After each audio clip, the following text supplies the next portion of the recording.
Amados irmãos, o Salmo de número 63, ele narra um período, digamos, de Peniel com Deus. Peniel é face a face. Peniel é quando você encontra com Deus. Peniel é quando você está diante de Deus. Peniel é quando só a mão de Deus pode te salvar. Peniel é quando você sente a presença do Senhor. Peniel é quando você sente a presença Shekinah de Deus. A presença Shekinah é a presença sem medida de Deus. E é a presença Shekinah que Deus quer derramar na tua vida. O salmista Davi estava sendo perseguido pelos seus inimigos. E a perseguição foi tão terrível, irmã, que ele não teve outro lugar para ir senão para o deserto. Imagine você se refugiar no deserto. Ninguém aqui quer estar no deserto. Deserto é lugar de sequidão. Deserto também é lugar de frio. Deserto é lugar de solidão. Deserto é lugar de ausência de água. E Davi não teve outra forma de se esconder de seus adversários senão ir para o deserto. Porque lá ele sabia que eles não queriam entrar. Porque lá eles sabiam que não tinha alimento, que não tinha água. O deserto é prova. Porque é no deserto que você vê quem está com você e quem não está. É no deserto que você vê quem está do seu lado e quem não está. Enquanto você está passando por pastos verdejantes, quem sabe você tem tapinha no ombro. Quem sabe você tem elogios. Você recebe congratulações. Enquanto você está com a estola sacerdotal num palácio, enquanto você está com a batuta de maestro na mão, regendo a orquestra, quem sabe você é elogiado. Mas, quem sabe quando você entra no deserto, quando acabam as provisões, é ali que você vê quem realmente te ama, quem realmente é seu amigo, quem realmente está do seu lado para todo momento, para toda hora. Eu não ouvi dizer que homem nenhum de Davi, na caverna, ou no deserto, ou nos vales, ou nos montes, abandonou a Davi. Era um excelente líder. Eis aqui um homem de Deus que errou por causa de si próprio. Ele errou contra si próprio. Ele pecou contra si mesmo. Mas você vai encontrar poucos erros deste homem cometidos contra alguém. Houve sim.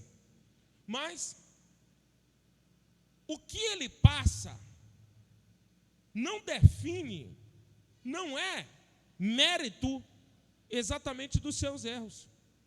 Não é por causa de seus erros. É porque Deus está lapidando, é porque Deus está preparando o vaso. Tudo o que Davi passou não foi para matá-lo, não foi para escoltá-lo, não foi para deixá-lo na solidão, não foi para lhe deixar no deserto. Foi para prepará-lo para ele ser o rei que ele foi. Para preparar Davi para a coroa, porque a unção ele já tinha. Samuel ungiu ele, mas ainda ele não tinha recebido a coroa. E esse espaço entre a unção e a coroa, entre a honra e a promessa, entre a promessa e a honra, esse tempo, às vezes, muitos não conseguem resistir. Muitos não conseguem ir à frente. Muitos desistem na caminhada. E Davi, escondido no deserto, ele compara aquela sequidão que as suas vistas estavam vendo à falta de Deus. Então ele diz: a minha alma tem sede. Nós sabemos, amados, que a sede é uma resposta do organismo. Quando você sente sede, é porque o seu rins já mandou informação para o seu hipocampo e o seu cérebro já mandou para o resto do corpo. E aí você entende, preciso de hidratação. Você não deve nem esperar sentir sede para buscar água. Porque quando você sente sede, já é o seu organismo já dizendo: olha, eu estou apelando a você, me hidrate. Já é o seu cérebro que já recebeu informação do seu rim, do seu organismo, dizendo: olha, você precisa hidratar urgentemente o seu corpo. você precisa diretamente buscar água para beber, eu preciso de líquidos. E Davi compara a este momento no deserto a uma sequidão que nem uma terra seca, sem água. Imagine você, nunca subestime a sua fé. Não brinque com a sua fé, porque a sua fé é quem alimenta a sede do seu espírito. A sua fé. Essas palmas são para ti, Senhor. A sua fé é quem vai alimentar você. Então, seja no sol, seja na chuva, seja no deserto, seja nos vales, seja no monte, mate a sua vontade e não a sua sede. Quem vai determinar a hidratação do seu espírito é a sua vontade de Deus. Quando eu tiver vontade, eu vou para a igreja. Quando eu tiver sede, eu vou para a igreja, perdão. Quando eu tiver sede, eu vou lá. Quando eu já estiver perto de desistir, quando as coisas estiverem pegando, aí eu vou lá na igreja. Não faça isso. Porque aquela fonte que o anjo mostrou para Agar era um ponto determinante entre a morte e a vida. E o desespero dela não deixou ela ouvir o sonido daquela fonte. O desespero daquela mulher falou tão forte que o anjo teve que silenciar a mente dela. O anjo teve que dizer para ela, lembrar das promessas de Abraão e pedir para que ela silenciasse aquele medo, aquele desespero. E quando ela observou, a água estava bem ali perto, um ribeiro estava ali bem perto dela. Ela alimentou, hidratou o seu filho e se hidratou e continuou a sua caminhada. Quem sabe o que é isso? Talvez o profeta Elias. Quem sabe o que é isso? Talvez quem passou pelo deserto é que sabe o valor da água. É quem um dia esteve afastado da fonte. É quem um dia sentiu a vontade, o desejo de Deus e não encontrou. Porque já não tinha mais fé para encontrar essa fonte. E Jesus é essa fonte de água viva que você não pode desprezar. Não brinque com a sua fé. Não espere sentir sede, porque o seu espírito também precisa ser hidratado pela presença do Senhor. Busque ao Senhor. A Bíblia diz, em todo tempo louvai ao Senhor. Então não espere as coisas ficarem difíceis para você buscar a Deus. Não espere as coisas pegarem para você fazer voto, para você cumprir seus votos, para você levantar-se de madrugada, fazer campanha. Não seja movido a deserto. Seja movido pela sua fé. Deixa a sua fé conduzir a sua vida. Não deixe os problemas.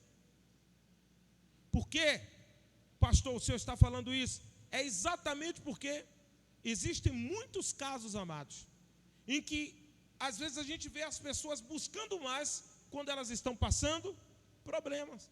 Você já observou que tem pessoas que quando elas passam por aquela porta, você já sabe, está passando problema. Então essas pessoas fizeram aliança com o problema.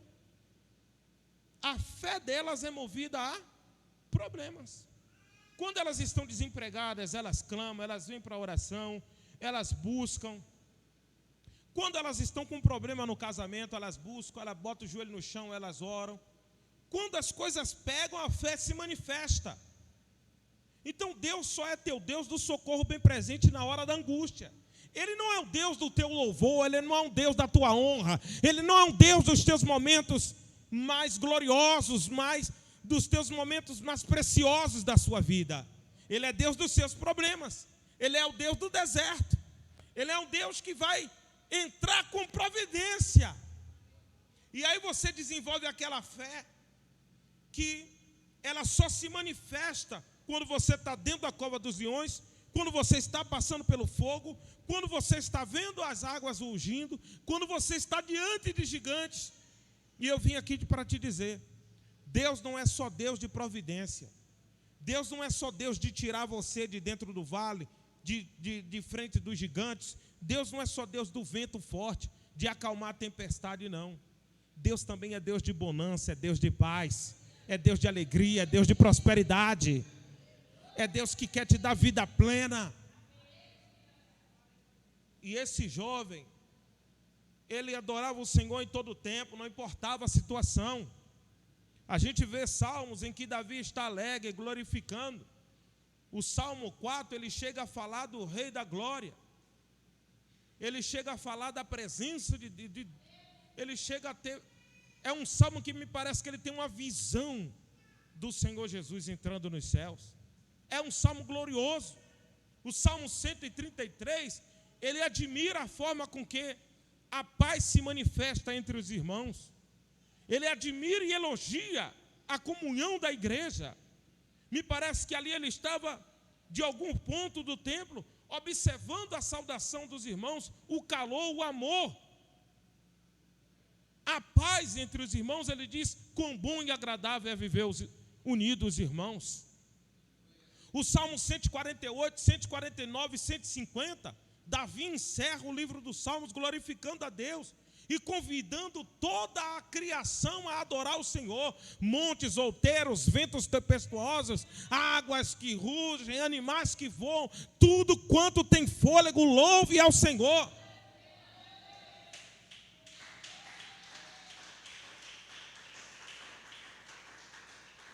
É um homem que, se ele está passando por um deserto, é um homem que, mesmo quando a sombra do pecado cobria ele, no Salmo 51, ele clama a Deus: Senhor, não retires de mim o teu espírito.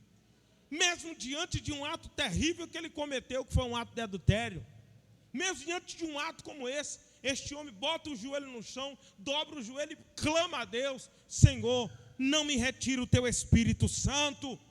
E te digo, é a primeira e única vez que a palavra Espírito Santo explicitamente aparece no Velho Testamento. Tem Espírito de Deus, mas Espírito Santo declaradamente é a única. Parece que é um derramar deste homem tão grande diante de Deus, é um arrependimento tão profundo, é uma fé derramada no altar com tanta força, que ele tem a revelação do Espírito Santo. Então ele fala, ninguém nunca ouviu falar em Espírito, ouviu-se falar em Espírito do Senhor, mas Espírito Santo, no Salmo 51 ele diz: não afaste de mim o teu Espírito Santo. Então é um homem que na alegria ou na dor, ele está ali apegado com Deus, ou na bonança, ou no deserto. Se ele está na caverna, glória a Deus, aleluia. Se ele está no palácio, glória a Deus e aleluia. Quando ele sente que ele está buscando e que ele chegou a ter sede de Deus, porque quando você chega a ter sede, é bonito, é semântico, é poético a gente dizer: a minha alma tem sede de ti, mas ao mesmo passo é algo que nos deixa atônito. Você esperar ter sede de Deus. Deus quer que você ande transbordando. Eu não estou aqui desconjecturando com a Bíblia. Eu não estou aqui indo de encontro. Eu não estou indo de encontro, não estou combatendo a Bíblia, não. Eu estou falando que quando você vê a minha alma tem sede de ti, é alguém que quer buscar mais. É alguém que está transbordando, mas quer mais. Mas a bem da verdade é que você não deve esperar ter sede para buscar. Porque observe que o nosso corpo é composto, eu vou para o nosso corpo para tentar explicar isso, é composto 60% de água. Então a água é o líquido da vida, ela é essencial para nós. Se você sente sede e não se hidrata, seu lábio começa a secar, sua língua começa a espumar, você começa a perder sentido, porque a sede não é brincadeira. Se você permanecer com sede, você pode ter febre, você vai inflamar seus rins, seu cérebro não vai conseguir, não vai estar hidratado, não vai mandar informações corretas para o seu corpo, e você vai começar a desenvolver uma série de patologias. Por quê? Ausência de água. Agora traz isso para o mundo espiritual. Não brinca não. Vamos para a igreja? Não, hoje eu não vou não. Cuidado com a sede. Vamos para o culto? Hoje não, eu não vou não. Eu estou aqui pegado, hoje não. Vamos para o culto hoje, vamos para o culto de libertação, vamos. Não. Domingo, culto de congratulação, culto de gratidão. Vamos para a igreja? Não, hoje não. Aí você passou então. A sexta você teve no templo, no sábado você não teve, domingo não teve, segunda não teve. Misericórdia. E às vezes terça-feira não está, vai na outra. Não brinque não. Mas eu busco em casa. E por que Davi não buscou no deserto? Por que ele disse lá no deserto? A minha sede de ti é como uma terra que está muito seca. E ele falou isso no meio do deserto. Deserto é lugar de socorro, irmão. Não faça do deserto o lugar da sua adoração. Faça do templo o lugar da sua adoração. O deserto não. Faça não.